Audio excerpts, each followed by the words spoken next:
വിവാഹം കഴിച്ച് മറ്റൊരു വീട്ടിലേക്ക് പോകുമ്പം പരസ്പരം ബഹുമാനത്തോടു കൂടി നമ്മൾ പെരുമാറിയാൽ വളരെ നല്ലത്. ജീവിതകാലം മുഴുവൻ ആ സന്തോഷം നിലനിർത്തിക്കൊണ്ടു പോകാൻ കഴിയും. എവിടെയെങ്കിലും ഒരു ചെറിയ ഇഷ്ടക്കേട് വന്നാൽ നമ്മളവിടെ സംസാരിച്ചാണ് സാധാരണ പ്രശ്നങ്ങളാക്കുന്നത്.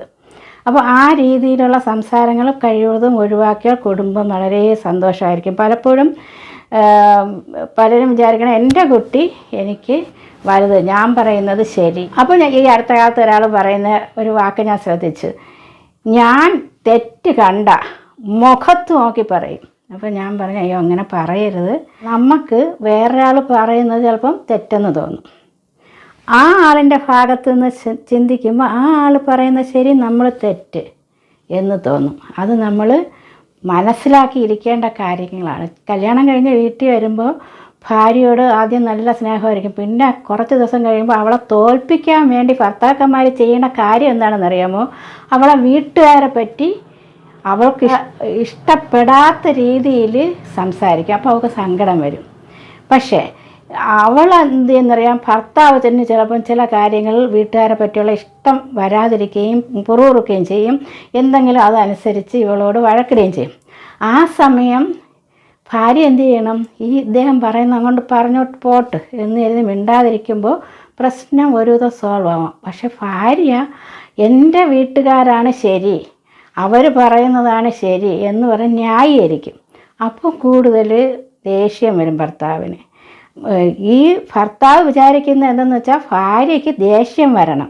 ദേഷ്യം വരണമെങ്കിൽ എവിടെ പിടിക്കണം? അവൾ ആൾക്കാരുടെ കാര്യത്തിൽ എന്തെങ്കിലും പറഞ്ഞ് കശപിശ ഉണ്ടാക്കണം. അപ്പോൾ അവൾക്ക് സങ്കടം വരും.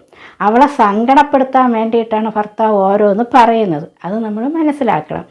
അതുപോലെ തന്നെ ഭാര്യയും ഭർത്താവിന് ദേഷ്യം വരാൻ വേണ്ടിയിട്ട് ഭർത്താവിൻ്റെ ആൾക്കാരെ പറ്റി കുറ്റം പറയും. അപ്പോൾ ഈ പരസ്പരം കുറ്റം പറയുന്നതാണ് കുടുംബജീവിതത്തിൽ വളരെ പ്രശ്നം ഉണ്ടാകുന്നത്. ഇനി ഭർത്താവിൻ്റെ വീട്ടുകാരെ പറ്റി നമുക്ക് എന്തെങ്കിലും ഇഷ്ടക്കേട് വന്നാലും നമ്മളവിടെ ക്ഷമിച്ചാൽ ആ വിഷമസ്ഥിതി അവിടെ നിന്ന് മാറും. നേരെ മറിച്ച് നമുക്ക് അവരോട് ഇഷ്ടക്കേട് വന്നിട്ട് അവരെ മുഖത്ത് നോക്കി നിങ്ങൾ പറഞ്ഞത് തെറ്റാണ്, ഇങ്ങനെ പാടില്ല എന്ന് പറഞ്ഞിട്ട് വായി തോന്നുന്ന എന്തെങ്കിലുമൊക്കെ വിളിച്ച് പറയും. തിരിച്ചവിടെ നിന്ന് ഇങ്ങോട്ട് എന്തെങ്കിലും വിളിച്ച് പറയും. പരസ്പരം കൂട്ടയടിയാകും. അപ്പോൾ അങ്ങനെ ഒരു കൂട്ടയടി വരാതിരിക്കണമെങ്കിൽ നമ്മുടെ ചിന്താഗതി, ഞാനാണ് ശരി എന്നുള്ള ചിന്താഗതി മാറ്റിപ്പിടിക്കണം. ഓരോ വ്യക്തികൾക്ക് അവരവരുടേതായ ഒരു ഇടമുണ്ട്. ആ രീതിയിൽ അവർ സംസാരിക്കും. ചിലപ്പോൾ നമുക്ക് ഇഷ്ടക്കേടായിരിക്കും അവർ പറയുന്നത്. പക്ഷേ ഒരു നിമിഷം ക്ഷമിച്ചാൽ പിന്നെ ഒരായുസ് മുഴുവൻ സന്തോഷത്തോടെ ഇരിക്കാൻ പറ്റും.